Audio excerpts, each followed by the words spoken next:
admitting to 8 murders like it's, a Tuesday. Emily, what are we talking about today? We are going through the plea hearing and then the statements from participants in the plea hearing with regard to Rex Heuermann, who you might have heard referred to as the Long Island serial killer.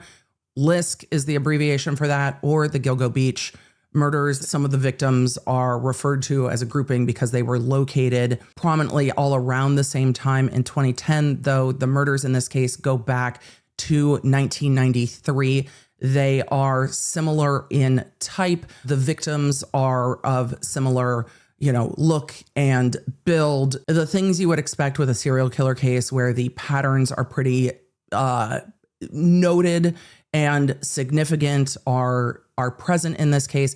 He was not arrested until 2023. So in, I think, 2010, as they were starting to recover remains, they were able to track backwards to the cases that tie together in this case. There have been books, documentaries, podcasts, and more. There has been lots of conversation around this case, especially since between a significant number of victims being located, and they found a number of remains and then expanded the search and found more remains. And that was, I imagine, locally quite terrifying and left a lot of questions because they were clearly, though not all from the same period of time, very connected to one another in manner of death, disposal, etc. So when you look at the time period between 2010, 2011 to 2023, there was a lot that changed in the world, a lot that changed in DNA, and a lot that changed in technology. And ultimately, there were a number of things that led them to the defendant in this case, but they grabbed his DNA off a discarded crust of pizza. He was from everything I've read, a fairly prominent architect in New York City living on Long Island. So he is pleading to 8 homicides. We're going to hear about the plea deal. He is at this point 61 years old and is going to be spending the rest of his life in prison. So we are going to go to court from yesterday. We're going to go to a bunch of press conferences from yesterday, and we are going to talk about it as we continue on.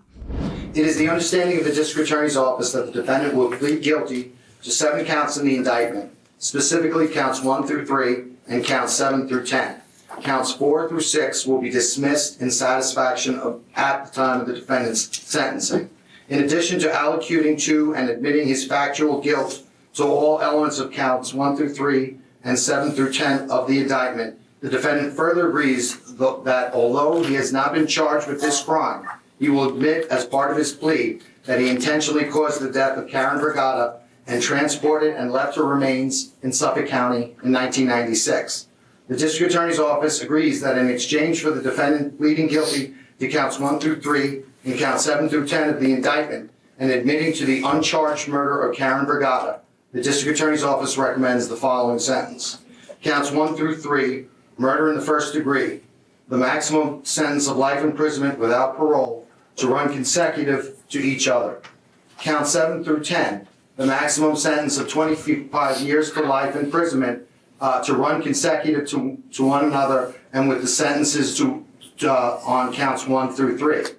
To summarize the foregoing sentence, the defendant agrees to serve 3 consecutive life sentences without the possibility of parole regarding counts 1 through 3, followed by 4 consecutive sentences of 25 years imprisonment to life to run consecutive to one another. Should the defendant allocute to the murder of Karen Brigada, the defendant's guilty plea and this plea agreement will satisfy and cover the uncharged homicide of Karen Brigada.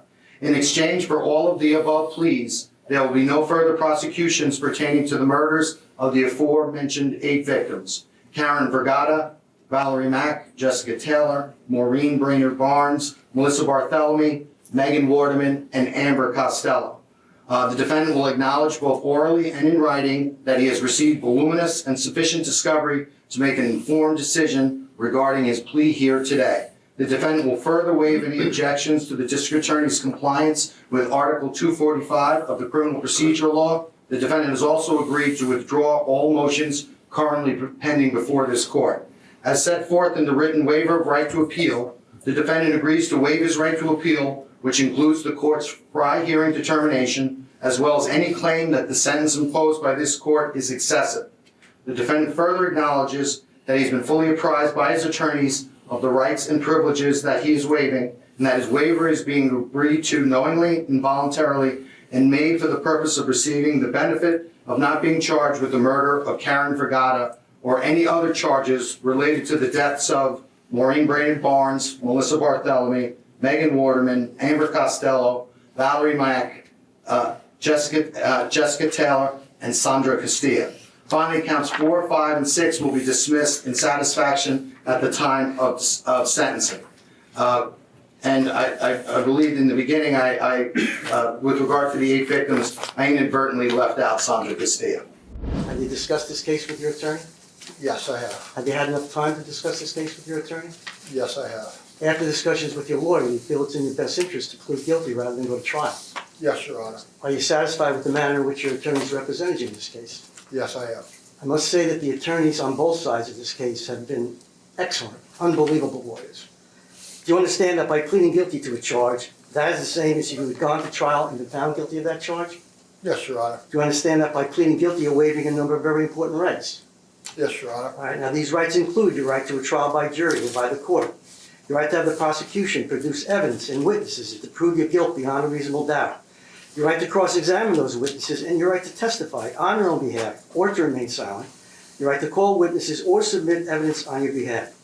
Do you understand those rights as I've just explained? Camera, what are we doing? Yes. Do you understand that by pleading guilty, you're giving up those rights? Yes, I do. All right, now a defendant ordinarily retains the right to appeal even after pleading guilty. In this case, however, as a condition of the plea agreement, you are asked to waive your right to appeal. An appeal is a proceeding before another court, and if a defendant cannot afford the cost of an appeal or of a lawyer, the state will bear those costs. On an appeal, the defendant may, normally through his or her lawyer, argue that an error took place in this court, which required a modification or a reversal of the conviction. A reversal would require either new proceedings in this court or a dismissal. By waiving your right to appeal, you do not give up your right to take an appeal. But if you take an appeal, you are by this plea, and now separately by this waiver of the right to appeal, giving up the right to have the appellate court consider most claims of error, including, for example, rulings on evidence, discovery, suppression, and any pretrial motions, and whether this sentence is harsh or excessive and should be modified. You understand that? Yes, I And do. your attorney's explained this to you? Yes, he And has. Mr. Brown, may I ask you at this point, are you, with respect to the motion pending, We're going to withdraw that motion. application? You know, just admitting to 8 murders like it's, a Tuesday. These are all the plea waivers. These are standard plea waivers. If it sounds like the judge is reading a script, the judge is not reading a script. The judge probably has that script memorized, but yes, it is a script that is said in every single plea.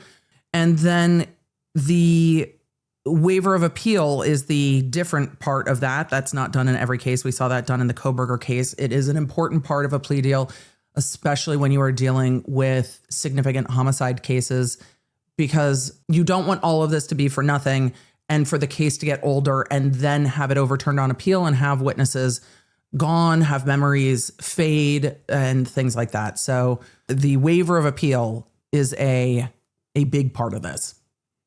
Granted. Thank you. Are you willing to waive your right to appeal in this case in return for the plea and sentence agreement? Yes. Do you waive your right to appeal voluntarily of your own free will? Yes, I do. Are you entering this plea bargain voluntarily of your own free will? Yes, I am. Has anyone forced, threatened, or coerced you into pleading guilty? No. Are you under the influence of any drugs, medication, or alcohol right now? No. Are you under the influence of any substance which has impaired your ability to think clearly or understand what's going on here today? No. You understand that by pleading guilty, you're waiving any defenses you may have for this case? Yes, I do. Has anyone, myself, your We're not lawyer, allowed to the put you under the prosecutor, or prison. anyone else made any promises to you in return for your plea of guilty? The only thing I want to interject, Judge, Mr. Tierney has indicated in exchange for the pleas that we're going to enter into this morning, there'll be no further prosecutions on the 8 victims that he's referenced. He is also, my client is also obligated to completely, truthfully, and fairly cooperate with the Federal Bureau of Investigation's Behavioral Analysis Unit as part of what we've just discussed. This is incredibly interesting to me. He is being required and has agreed to work with the FBI profiling unit because I'm sure they want to study him. But I imagine he also wants the attention. So he has agreed to work with the profiling unit of the FBI, which is a really, really interesting part of this plea that is unusual. The court says, we're going to swear in the defendant now, remove the cameras. And before the judge even said, finish saying, remove the cameras, it was gone. So we did not get to see the rest of that plea, but he went through and admitted to each of those murders and admitted to murder by strangulation, admitted to when he committed those murders as part of his allocution. So it was a factual basis where the prosecutor said essentially, do you admit that you killed this victim? Yes. What method did you use to kill this victim? Made him answer strangulation, etc. So they went through that in the plea and allocution that we did not see. So we are going to go to the defense press conference after the plea was taken, or the pleas were taken, and see what the defense has to say. Rex entered pleas of guilty to many counts on the indictment. When we first spoke almost or over 2.5 years ago, you maintained his innocence. I stressed the importance of a couple of things: the presumption of innocence, the right to have a jury of your peers decide your fate. And those are absolute rights, but just the same, a defendant also has an absolute right to change his plea, to accept responsibility and enter a plea of guilty. Now, as attorneys, we've counseled him, we've advised him, but that decision is ultimately up to the defendant. He controls his case, and that's his prerogative, that's his right, and that's what happened here today. When Rex decided that he wanted to accept responsibility and didn't want to proceed to trial, from a defense standpoint, we then pivoted and did our best to protect his interest. That included the fact that he's going to cooperate with the Federal Bureau of Investigations, the behavioral He's brought that up analysis twice unit. now. And as you heard the district attorney, there will be no further prosecutions in regards to these 8 victims. The district attorney's what office. else would they prosecute with regard to these? What else? I wonder what else there is. But it's interesting to me that the defense attorney has now brought up twice that he is going to be working with the FBI behavioral analysis unit. We really were, in my opinion, zealous. We did our best to be competent and effective during the course of this prosecution. That's your job, and the 100%. defense. One of the things that I was very mindful of and made a deliberate point is we attacked the evidence. We never attacked these young ladies, these victims. That was never our objective. We never said a bad word about them, and they ran into some tough times. They were all beautiful young ladies. Their mothers, their daughters, their sisters, I can go on. But it was never about attacking them. It was always about attacking the evidence. I mean, that's fair. I can't give you our conversations that are confidential, but I will say to you that there came a point in this defense where Rex said, I want to plead guilty. And it was at that point when I won't give you our client communications, but there's a point where our client communicated to us, I want to plead guilty. The media is asking about the parameters of his cooperation with. When you mentioned that in court, and what does that mean for a potential federal prosecution of Rex, if at all? Yeah, That's the question we want to hear. I'm not at liberty to discuss any of that. All I can say is he has an obligation to cooperate fully and completely with the Federal Bureau of Investigations Behavioral Analysis Unit. I can't get into anything further. Right. That Anybody- means here's my read between the lines on this. Maybe we'll find out more, but here's my read between the lines on this. He is agreeing to fully cooperate with the FBI profiling unit. That means that he is going to get immunity so that he can fully discuss everything, and it cannot be used to prosecute him federally. There would also not be a lot of point of prosecuting him federally. He is getting 3 consecutive life sentences plus 4 consecutive 25 to life sentences. So there isn't a lot of need. He is never getting out of custody. There are no appellate rights. So they may connect other victims to him, but there is no point in prosecuting him for those victims. He might be able to then say, yes, these are other victims, and their families can have that door closed, but he's never getting out of custody again. This plea comes sometime after the judge ruled on DNA. Was that part of the calculation that there was just another obstacle? I in the bet it way was. to try to prove his innocence versus pleading guilty? The media said this plea is coming after the judge ruled about the DNA. Did that play a factor here? Well, we don't have to prove innocence, obviously. Well, It's about, innocence. but I understand your question. Yeah, I mean, listen, there are a couple of things that were major decisions in this case from a strategic standpoint for the defense, in terms of likelihood of success at trial, so to speak. The judge's ruling on the Fry hearing was monumental. Yes, that's a big deal, because if you remember, you have mitochondrial DNA, and the statistical likelihood is not that great. I feel like I'm a broken record, but that was 2.5 years ago. We talked about that. But once that nuclear DNA comes into play, those statistics, as portrayed by this expert, the Estrella lab, they're off the charts. Is he sorry? I would hope so. I mean, I expect at sentencing he'll have something to say. I'll leave it at that. Was it a sense of They asked if he expressed remorse, and he said, I imagine at sentencing he will have something to say. So this is the family of the defendant and their lawyer out in front of the courthouse. I would just like to read a statement on behalf of the family, then I'll take a few questions, and then when I'm through, Asa will read a statement on behalf of herself and her family. Today is an extremely difficult day for everyone involved.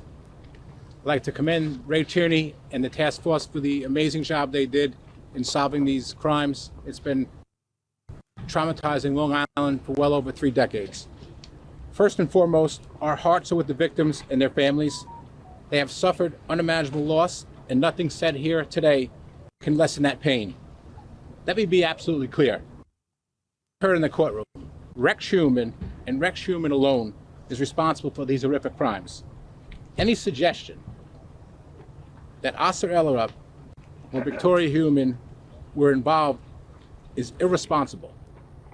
They have no knowledge, no involvement, or any connection to these heinous acts. The evidence that's been put out in the courtroom simply does not support any other fact pattern. Mrs. Ellerup and Victoria accept today's outcome without question.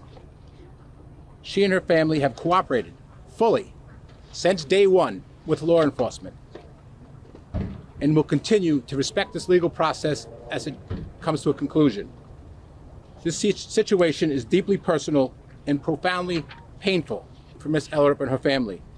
She never wanted to believe the man she was married to for 27 years, the father of Victoria, would be capable of committing such heinous acts.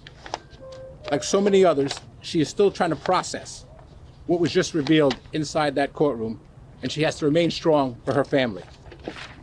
On behalf of her family, she's asking for privacy, compassion, and understanding as she now navigates these circumstances which nobody could have anticipated a little more than 3 years ago.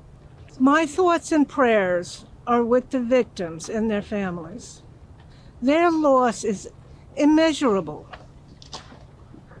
and the focus should be on them at this time and moment. I ask that you give some privacy to my family as they navigate through this very difficult time. How did you not see what he was? How did you not see what he had done? You were living with him. And the person who's standing behind them is like, that's it, let's go. That's it, let's go. That's it, let's go. Leonard, is it that time of year where finances are on your mind a little bit? I know, me too. Always happens in April. But here's one of the things that has made my life running Baker Media so much easier, and that was switching to today's sponsor, Gusto. And we switched to Gusto well before they ever reached out to us. And so when Gusto reached out to sponsor, we were like, yes, we love Gusto because it has made it so easy to take care of all the business things like payroll, taxes, HR. And Gusto makes those things easy. Gusto is an online payroll and benefits software built for small businesses. It's all-in-one, remote-friendly, and incredibly easy to use. So you can pay, hire, onboard, and support your team from anywhere. And we have used Gusto for all of those things. Plus, they have automatic tools and notifications. You know your girl doesn't want to forget anything, so the notifications really help. But also, Gusto has HR experts that can provide you HR support just when you need it, which is a huge peace of mind for a business of any size. And Leonard, you know we've got a deal for you. Try Gusto today at gusto.com/EDB and get 3 months free when you run your first payroll. I know, 3 months free when you run your first payroll at gusto.com/EDB. One last time, head to gusto.com/EDB. Now let's get back into it. This defendant walked among us, play acting as a normal suburban dad, when in reality, all along, he was obsessively targeting innocent women for death. He identified these women, lured them into Nassau County, murdered them, and left their bodies in Suffolk County. He thought that by killing them, he could silence them forever and get away with murder. But he was wrong, because it was these victims, these women, who refused to stay silent. First, that silence was broken by the victims' families, who advocated for their loved ones and agitated for justice. Tirelessly. Then, Agitated's an interesting word. Tirelessly. who refused to stay silent. First, that silence was broken by the victims' families, who advocated for their loved ones and agitated for justice. Then, the noise grew louder through the ensuing investigation and examination of the evidence that the defendant left at or around the crime scenes, as well as on the bodies of the women themselves, that further told the stories of these victims and what had actually happened to them. It was this evidence that ultimately was put together by the task force that proved to be the defendant's undoing and led to the pleas of guilt in today's court proceeding. Ultimately, this case is really about these victims and their stories. It is not about this defendant. And I speak for everyone in law enforcement, and when I say we are honored and thankful for being able to have played a small role in obtaining a small measure of justice for these families. For decades, this case stood out as a painful scar on the face of Suffolk County law enforcement, Suffolk County government, the citizens of Suffolk County, and the victims' families as well. However, with the defendant's pleas of guilt today, it means that for the first time since the deaths of these women, we can turn to all of these same people and say, Rex Heuermann will be held responsible for the 1993 murder of Sandra Castilla, the 1996 murder of Karen Vergata, the 2000 murder of Valerie Mack, the 2003 murder of Jessica Taylor, the 2007 murder of Maureen Brainerd Barnes, the 2009 murder of Melissa Bartholomew, the June 2009 murder of Megan Waterman, and the September 2010 murder of Ms. Costello. The defendant has pled guilty to 3 counts of murder in the first degree pertaining to the murders of Melissa Bartholomew, Megan Waterman, and Amber Costello. And all of those 3 individuals were killed within 18 months between July of 2009 and September of 2010. That enabled us, the proximity of those murders enabled us to charge those 3 murder one as a special counts. circ. In addition to, so he is talking about their special circ statute, which has a range of time with multiple murders within that window of time. So allowing for those 3 murders from July 2009 to September 2010 are multiple murders, and then those become your like special circ murder plus that is eligible for LWOP, life without parole. So that takes you from premeditated murder into a aggravated murder, special circumstance murder. It just depends on the jurisdiction, what you call it. And those are eligible for life without parole. The proximity of those murders enabled us to charge those 3 murder one counts. In addition to the sentences of that is life without the possibility of parole. With regard to the other 4 victims, they pled guilty to 4 counts of murder in the 2nd degree. That's Sandra Castilla, Maureen Brainerd Barnes, Valerie Mack, and Jessica Taylor. Those sentences, 25 to life to run consecutive to each other and to the murder one charges. This defendant has additionally agreed to accept responsibility for the murder of Karen Vergata. And again, the sentence will be 25 years to life plus without the possibility of parole on the first 3 and 25 to life on the last 4, all of which is going to run consecutive.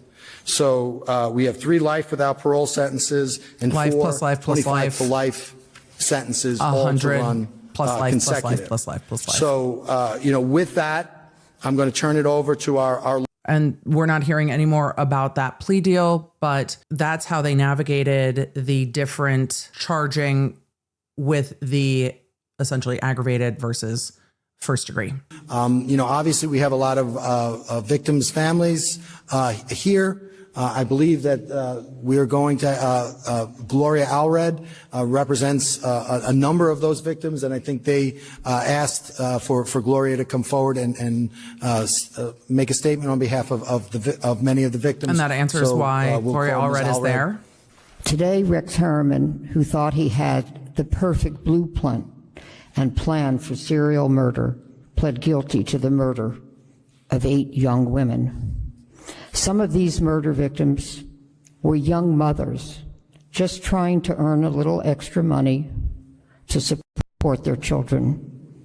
Because many did not have funds to go to college or get a decent job that would help them to provide adequate support for their children, they turned to sex work in order to help their families. It wasn't what they wanted to do, but it was what they felt forced to do because they had no meaningful alternatives. Some wanted to help their parents, their grandparents, and their loved ones. Some just wanted to survive in this difficult and challenging world. Little did they know that the defendant, Rex Heuermann, did not care about their hopes and dreams, or that they had families and friends who loved them.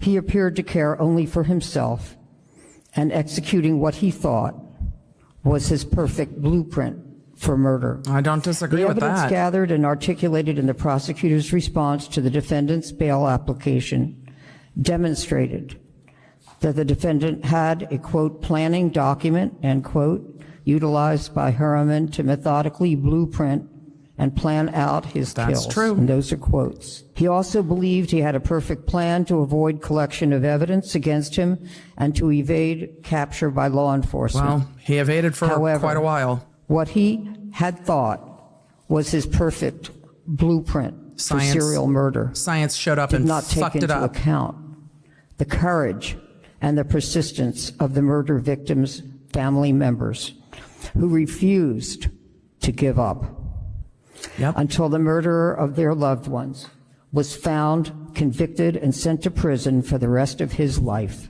Many of the murder victims' family members became the voices of their loved ones, crying out for them not to be ignored and forgotten, and demanding answers and justice for them. Many of those family members whom I represent are here today. It was bittersweet for them to be in court and hear the defendant plead guilty to the murder of their loved one and admit and the manner of their death. But the truth was important to them, and they heard it today. Last week, they were faced with a difficult question. Did they agree with the Suffolk County District Attorney's decision to agree to accept the defendant's plea of guilty in lieu of trial? Or would they have preferred that a trial take place so that they could hear all of the evidence that the prosecutor would seek to admit against the defendant? Anyone wants to hear all. In a few moments, you will hear their answers to that question. My name is Elizabeth Meserve. I'm Megan Waterman's aunt, and I helped to raise her daughter. And on behalf of Megan, we definitely accept the plea. My name is Liliana Waterman. I am the daughter of Megan Waterman, and on behalf of her and my aunt and all of our family back home, we do accept, and we are very, very thankful for everything that they've done for us. I'm Elizabeth Vacchio. I'm Jessica Taylor's mother. And I am glad that this is over as far as him pleading guilty. It took a big chunk of stress off of me and my family. I am Nicolette Brainerd Barnes, the daughter of Maureen Brainerd Barnes, and on behalf of my mother, I accept this plea. I am Dylan Haggett, the son of Maureen Brainerd Barnes, and I accept the plea. I'm Diane Doherty, and I'm the mother of Karen's sons, Eric and Gary. And I just want to say I'm thankful that we came to a conclusion that brought peace to everybody. Thank you. Well said. Thank you. In conclusion, Melissa Kahn, also known as Missy, would like to share her feelings about this day and the almost 2 decades in which she has sought justice for her sister, Maureen Brainerd Barnes. First, I want to begin by thanking the district attorney, his office, the detectives, the FBI, the New York State Police, and the entire task force. For years, they never stopped. They carried this case with determination and heart, and our family will forever be grateful. We are forever thankful for the work that led us here. Finally, a sense of relief. The guilty plea brings solace, and I like to thank everyone who had a part in that fight for justice. Today is not about the person responsible. Today is about the women's lives who were stolen. It is about their voices, their future, and their families, the love that still surrounds them. They are the reason why we are here. 19 years, I lived in the space between heartbreak and hope. Throughout these years, I searched for answer, for truth, for justice. There were moments when the weight felt unbearable, but I never gave up. Maureen was never forgotten, not for a single moment. From the day she went missing until today, she has been carried in every breath, every memory, every fight for answers. This has been a long journey of hope that one day we would stand here and say her name with justice beside it. Today, that long, painful journey brings us to this moment. Our mission, our promise to Maureen, is finally met with accountability. For Melissa's, Megan's, Amber's, Jessica's, Valerie's, Sandra's, and Karen's family, I stand with you in deep love and understanding. No one should ever have to walk this path, yet here we all are, connected by loss, by strength, and the unbreakable bond of our loved ones. The bond some of us has created has been one that is unique in a sense that it did not form from a previous friendship or blood. It was created by trying to pick up the pieces of our world that had shattered in tragedy. And I am so grateful for us.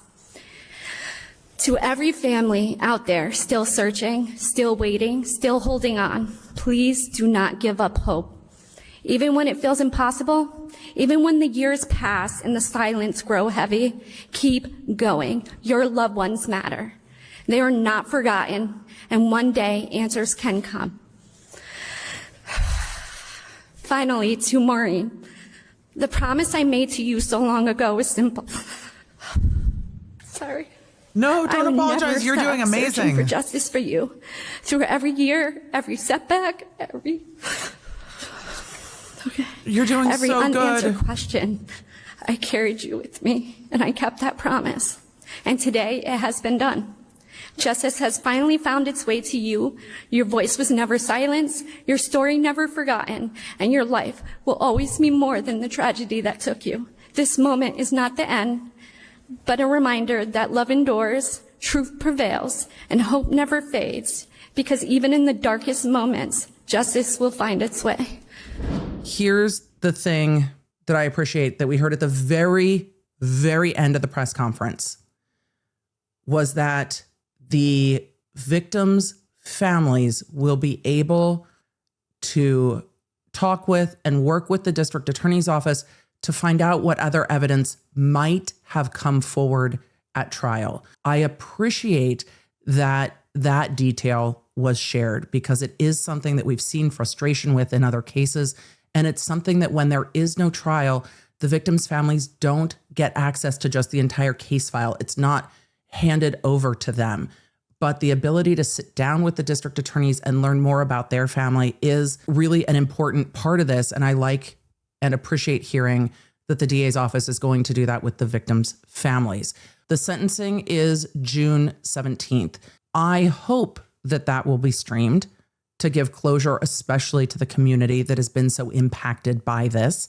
I hope that we will see the entirety of the sentencing, including any allocution he gives, because it will not be sworn statements at this point.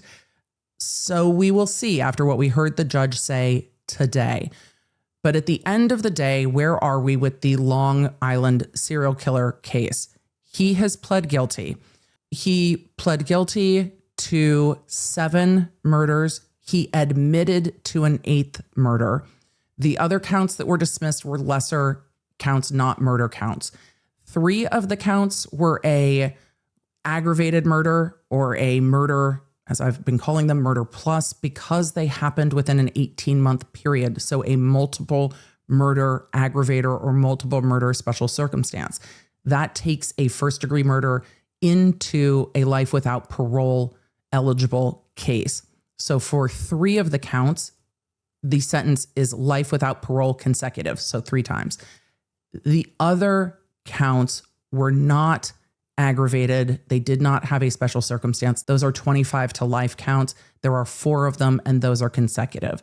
So when you hear the difference in the counts, that's why, because that multiple murder aggravator applies to the period of time they could connect. Remember, we are talking about murders that occurred from 1993 through 2010, with an arrest not happening until 2023. And now this plea deal, somewhat unexpected, in 2026. We have also heard from the district attorney of Suffolk County more than once that the plea agreement that there will be no further charges brought against this defendant relate to these 8 victims that were recognized in court during the guilty plea. If there are subsequent victims linked to this defendant, it does not prevent them from being charged. The reality of that is that he has gotten multiple life sentences, or will get multiple life sentences in June. And there is not much more that can be done sentencing wise, but there is room for acknowledgement. He will also now have his DNA taken and put into the CODIS DNA system, which might also assist in solving any other cases. The district attorney also noted after questioning by the media that if other agencies had reached out and asked for information about this case, that can include DNA profiles, that they provided it to them. So there are other unsolved cases in Suffolk County that they are continuing to look at, but for these 8 victims, there will not be additional charges. They also clarified that this defendant will be working with or cooperating with the FBI's profiling unit. And in working with the BAU, the prosecutor said it's going to stick to the 4 corners of the plea deal with these 8 victims. It is not going to be investigation. It is not going to be looking into other cases. It is going to be more of a clinical, is the word the DA used, a clinical forensic evaluation of this defendant, which I think that he will be interested in getting to share how he did this and have people sit there with rapt attention about how he works, what he does, how his mind works, how he planned the crimes, what he did. And I think that working with them is one of the things that I have not seen in a plea deal, but I think it is something that he is very much interested in based on what we know of this case and this defendant and what we have seen. I've never seen that in a plea deal, but I'm interested to see what becomes of it because there will be a lot more information probably in the public from that after he starts working with the FBI after his sentencing date again in June. What did the defendant get out of this plea deal? Well, if he wants to talk to the FBI and have them study him about how he committed this crime, and if he wants to talk about how he got away with this for so long, I imagine he perceives that as a benefit. The New York State does not have a death penalty, so that was not something that was taken off the table. There was no shortening of sentencing for him, but also the uncertainty of a trial, having to go to court every day and sit in court all day long and re-litigate all of this. Avoiding that is probably better for the families. You can never really know why a defendant's like, okay, now it's been enough, but it might simply be, I don't want to sit in those miserable chairs in court for 5 months, or I don't want to get up at 3 a.m. to get to court, depending on how long it takes to transport, or I get better lunch if I'm in prison versus if I have to go to court every day and have a sandwich and an apple or whatever. You never know what the impetus behind it is, but the benefits that he received were that the 8th victim was not charged, and it's a known sentence, and the timing is known, and he got to be in control of that decision. And a jury was not in charge of his fate. He was in charge of his fate. And that really might be what it boils down to, is that choosing to take a plea deal means that he got to make a choice versus a jury deciding for him and having members of the community deciding for him. And it might just boil down to that, because at the end of the day, the defense indicated that there was substantial evidence and very consequential DNA evidence in this case. Thanks for joining me. If you enjoyed this episode and don't want to miss updates on your favorite cases, you're going to need the Law Nerd app at lawnerd.app.com. That way you can stay in the loop on the cases that matter most to you, and you never know when you're going to catch feelings for a new case. So make sure you get it for free on iOS and Android. Thank you for being here, and thank you for being a Law Nerd.